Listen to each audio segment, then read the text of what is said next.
aqui.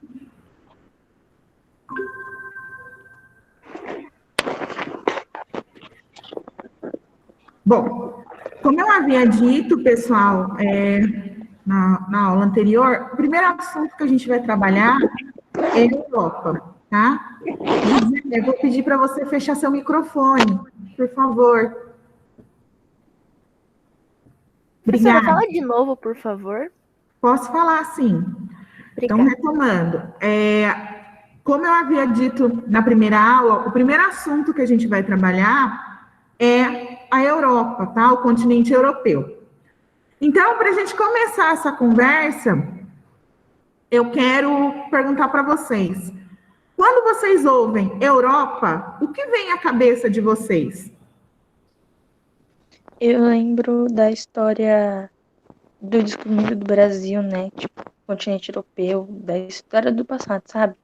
Quando teve o descobrimento do Brasil, mercadoria com o continente europeu, sabe? Eu lembro disso.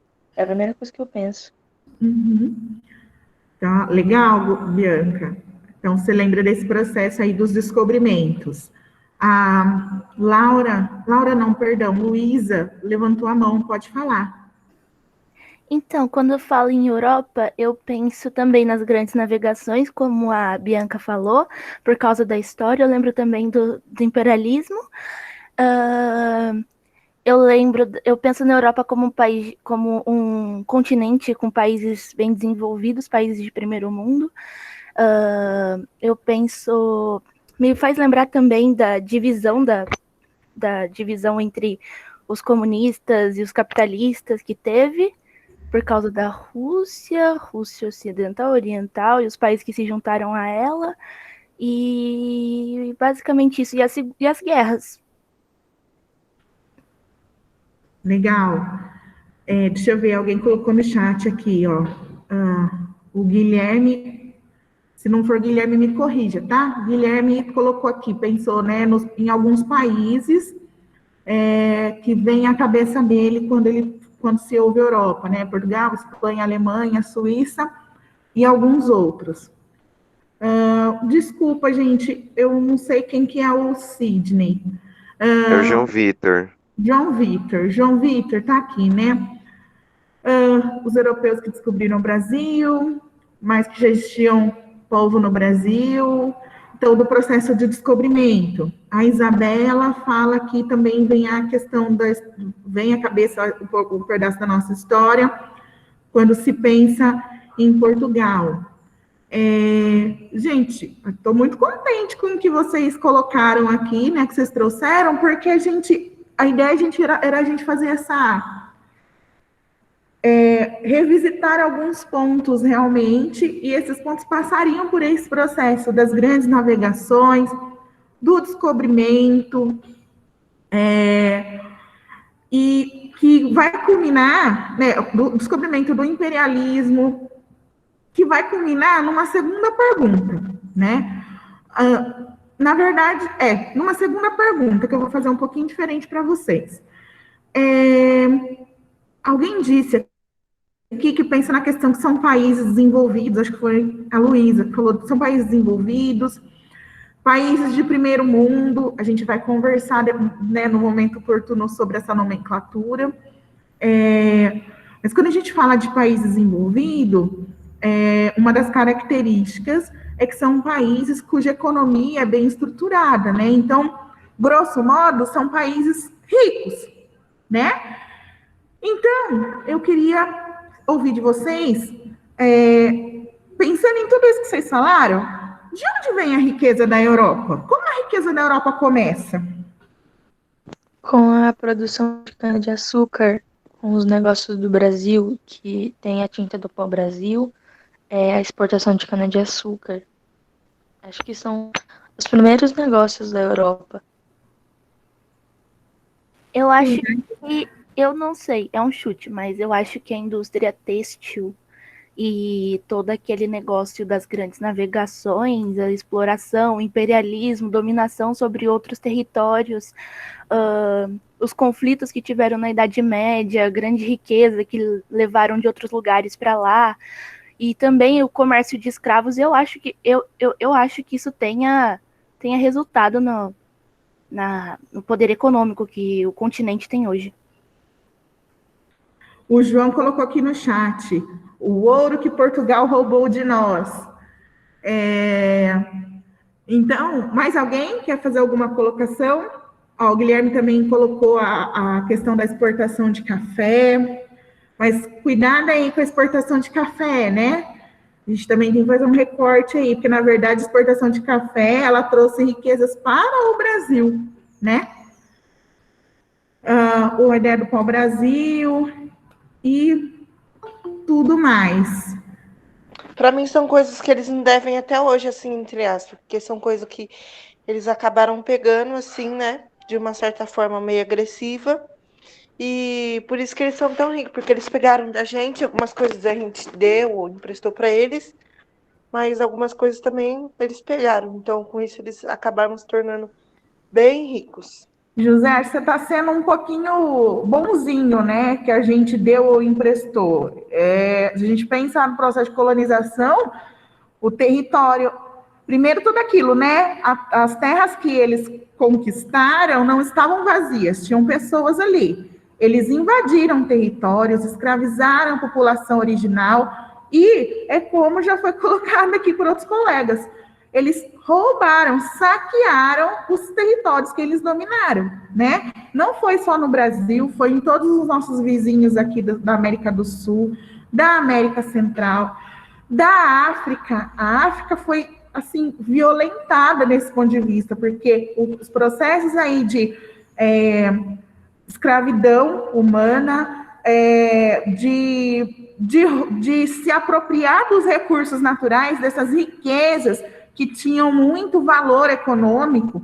Então, todo esse processo, né, foi um processo violento mesmo, né? Pode falar, Luísa.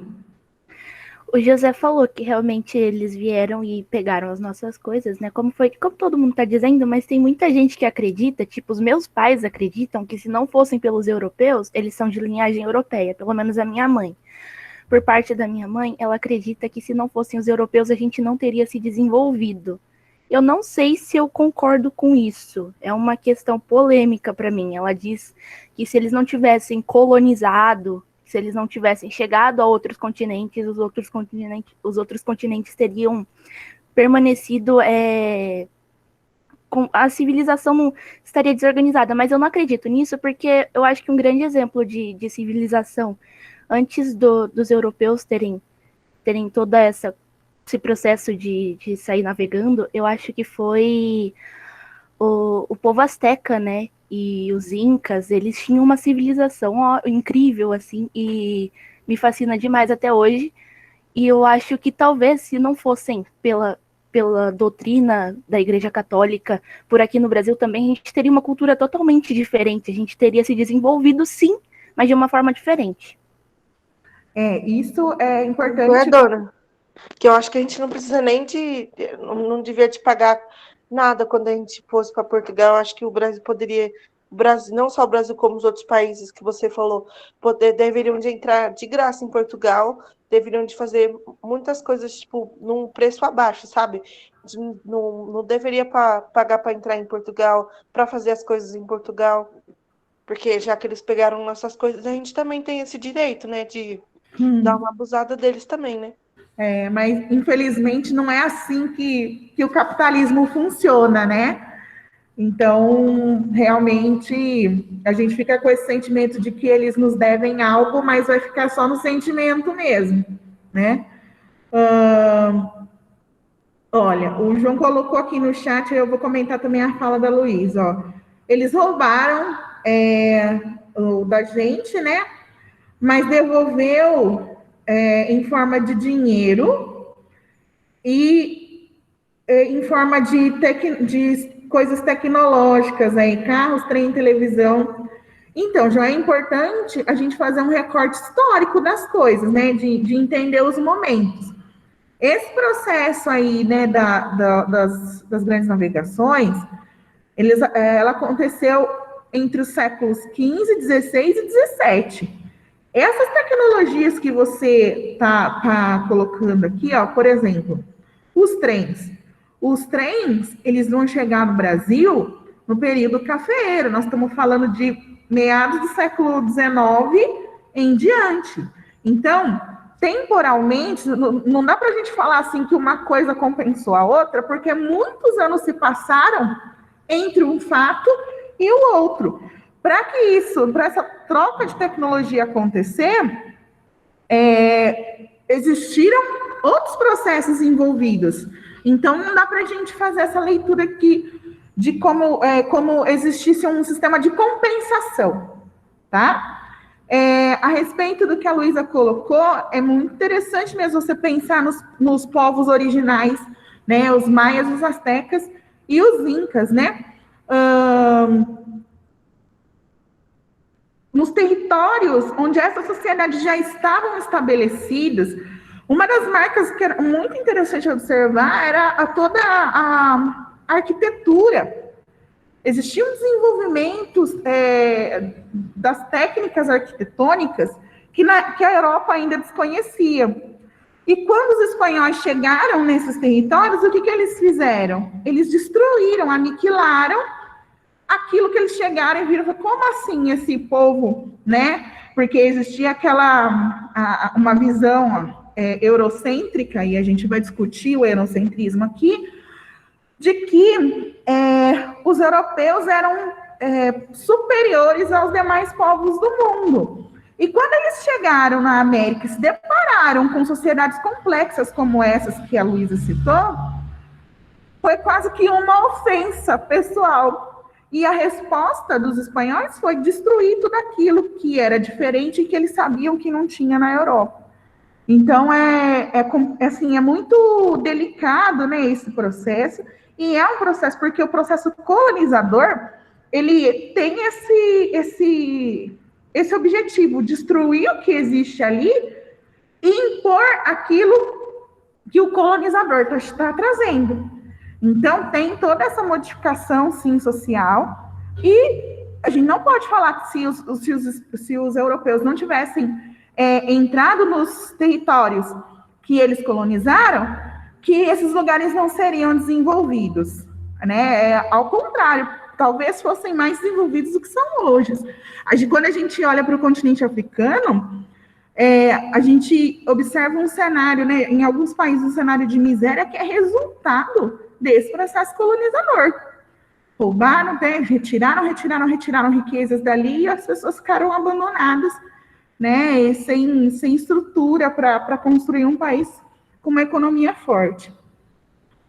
Bom, até aqui tudo bem? Então a gente pode considerar essa ideia de que o início da riqueza da Europa, ela começa nesses processos de colonização? Tudo bem até aqui? Sim, professora.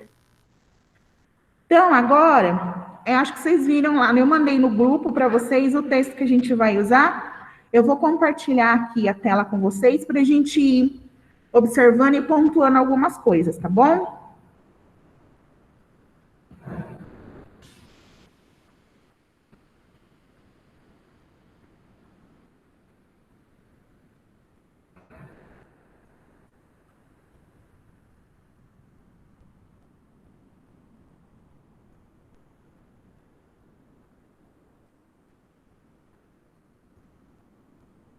Acho que já está aparecendo para vocês, né?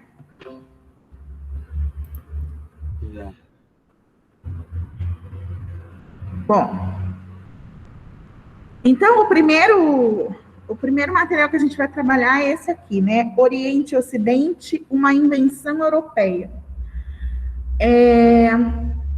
E aí, com o decorrer das aulas, vocês vão entender esse título, né? Porque dessa palavra invenção ter sido utilizada aqui, tá? Bom, quando a gente vai fazer os estudos de continente, a gente vai passar por uma série de aspectos. Começando pelos aspectos físicos e naturais, a gente vai passar por aspectos políticos, econômicos, populacionais, tá? Então, só para vocês entenderem o caminho que a gente vai fazer. Então, a gente vai começar falando de algumas características físicas, né, do continente europeu. Aí a gente vem para esse subtítulo aqui, né? Europa, continente ou península da Eurásia? E aí eu pergunto a vocês, todo mundo já ouviu falar aqui nesse termo Eurásia? E se ouviu, o que entende dele? Eu nunca ouvi falar, mas eu acho que a Europa, por a parte mais pra lá sabe, mais pro... Eu não sei se é Oriente ou Ocidente, eu esqueci os lados. Eu confundo os dois, mas é mais pro lado dos países asiáticos, eu acho. Que leva a Ásia no nome. É uma dedução. Quando a gente presta atenção na palavra, realmente, né? A gente percebe que tem uma junção aí de Europa e a Ásia, né? Eurásia, pessoal, vou baixar aqui um pouquinho para mostrar um mapa para vocês.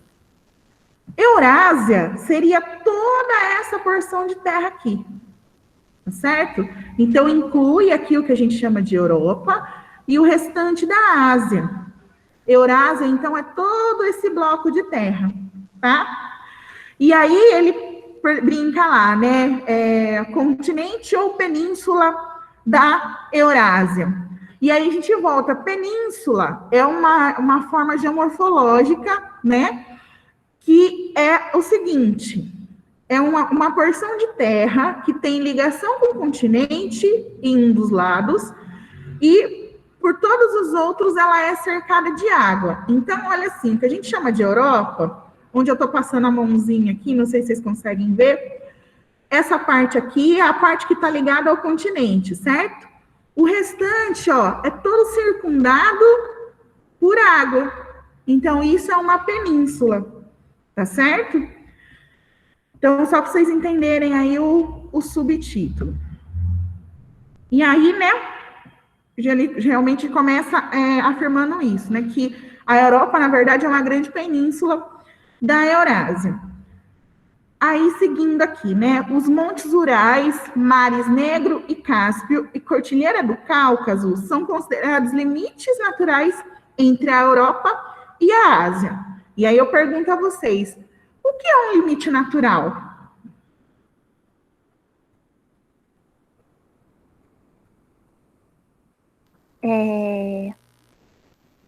Limite natural? Isso. Eu acho que seria um limite imposto pela própria natureza. Tipo, ele delimitou, sabe? Não precisa nem de nenhuma outra marcação. Ele mesmo se demarcou, entendeu? Pela própria natureza. Eu imagino que seja tipo a divisão de uma fronteira. Professor, não estou conseguindo falar, mas fronteira. Fronteira.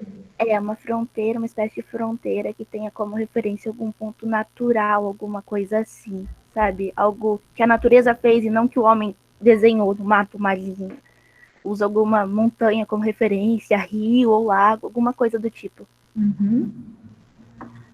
O Guilherme colocou aqui no chat, né? É um limite que não foi criado por humanos e sim já existia pela natureza.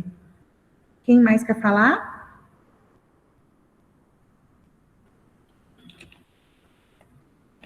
Mais ninguém? Acho que eu cortei alguém, desculpa. Eu ia falar a mesma coisa, só que o Guilherme já falou. É algo que não é imposto pelo ser humano e sim pela natureza, que a própria natureza já vai criando. Não é algo que a gente vai lá e faz. Então, Vai lá e faz. É isso mesmo, pessoal. Então, é algum ponto que existe naturalmente que a gente utiliza para separar territórios, né?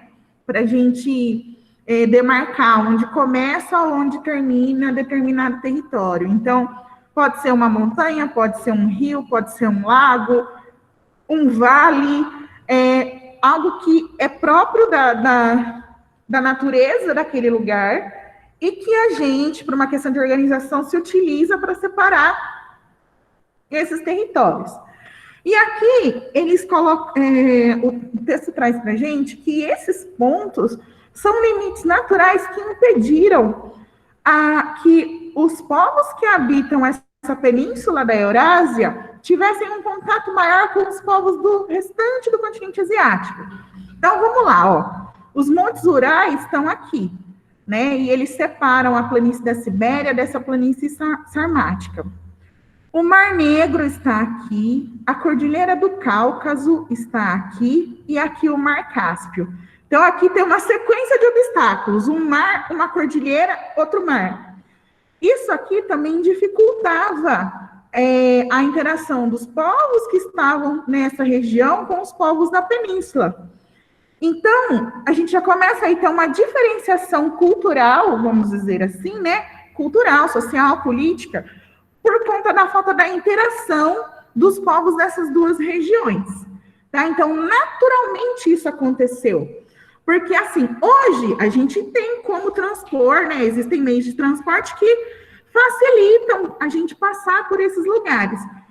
Mas, lá nos primórdios, né, das civilizações, isso daí, esses pontos prejudicaram essa interação.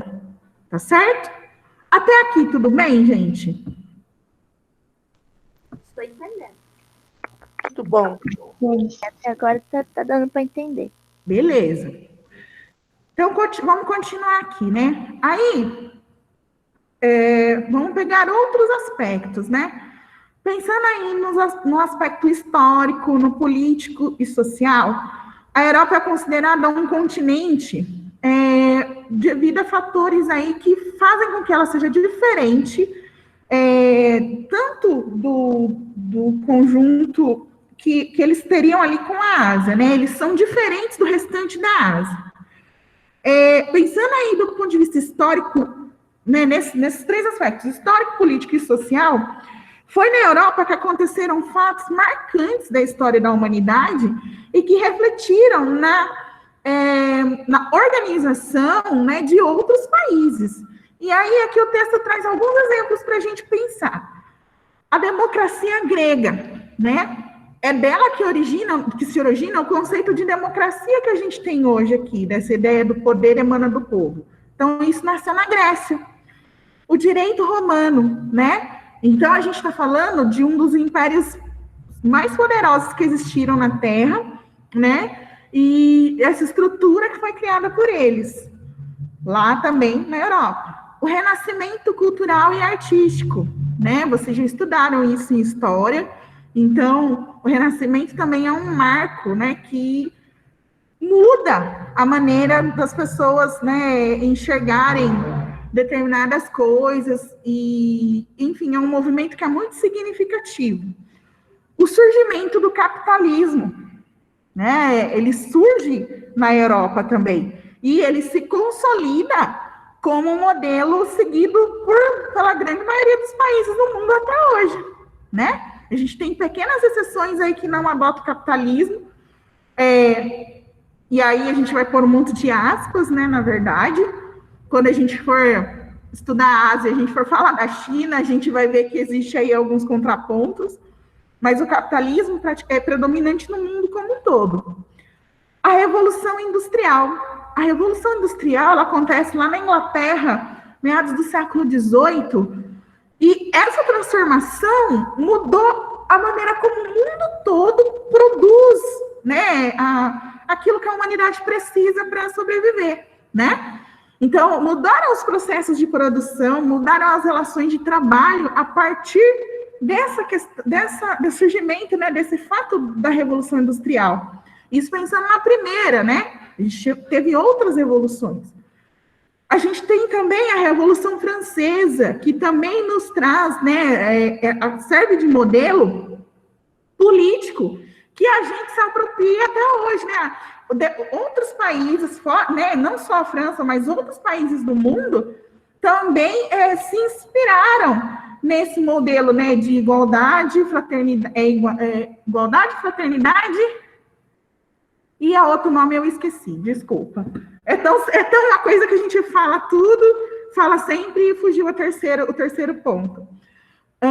E, por último, a ideia da implantação do socialismo, né, começa os primeiros países socialistas, né, eles vão surgindo e vão implantando ali. A gente tem a questão lá da divisão da Alemanha, de um lado que ficou alinhado aos ideais socialistas.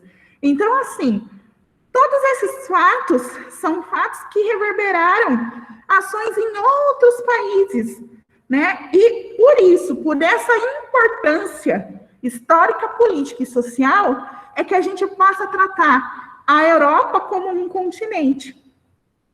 Tá certo? Gente, até aqui tudo bem? Sim. Sim? Sim. Então tá bom. Bom, aqui, gente, é um mapinha político da Europa. Eu vou providenciar um mapa mais melhorzinho para vocês utilizarem na aula, porque esse aqui, a digitalização deixou ele bem ruim. E aí eu compartilho com vocês. Também na Europa, só para continuar, a gente pensar aí nos marcos que surgiram ali e que fazem com que com que a Europa ganhe status de continente. É na Europa que surgiram os primeiros blocos econômicos. Todo mundo aqui sabe o que é um bloco econômico? Quando os países se ajudam economicamente falando, eu acho. Tem acordos ou coisa do tipo? Mais alguma ideia do que é um bloco econômico? Não? Então, Eu não sei o que é.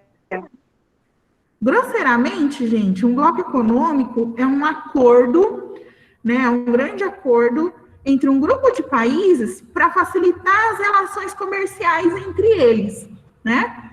E com essa facilitação das trocas comerciais, geralmente todos os países que estão fazendo parte de um bloco saem ganhando com isso, né? Melhora aí essas relações e, por vezes, chega a aumentar, né, essas trocas comerciais entre os países.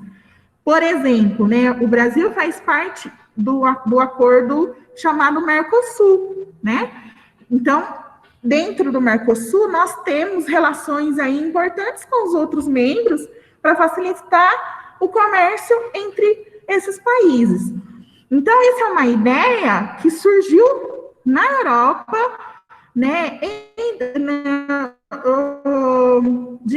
Aconteceu depois das grandes guerras, porque quando acabou a Primeira Guerra e quando acabou a Segunda Guerra, eles estavam, a Europa ficou destruída, né? E eles precisavam desse processo de reconstrução e reerguer as suas estruturas. E alguns países foram percebendo que se fizessem acordos desse tipo, isso seria benéfico para todo mundo. Então, para vocês terem uma ideia, os primeiros surgiram lá e culminaram, né? Todos esses blocos, a gente vai estudar isso também, todos esses blocos culminaram na estruturação da União Europeia, como a gente conhece hoje, tá?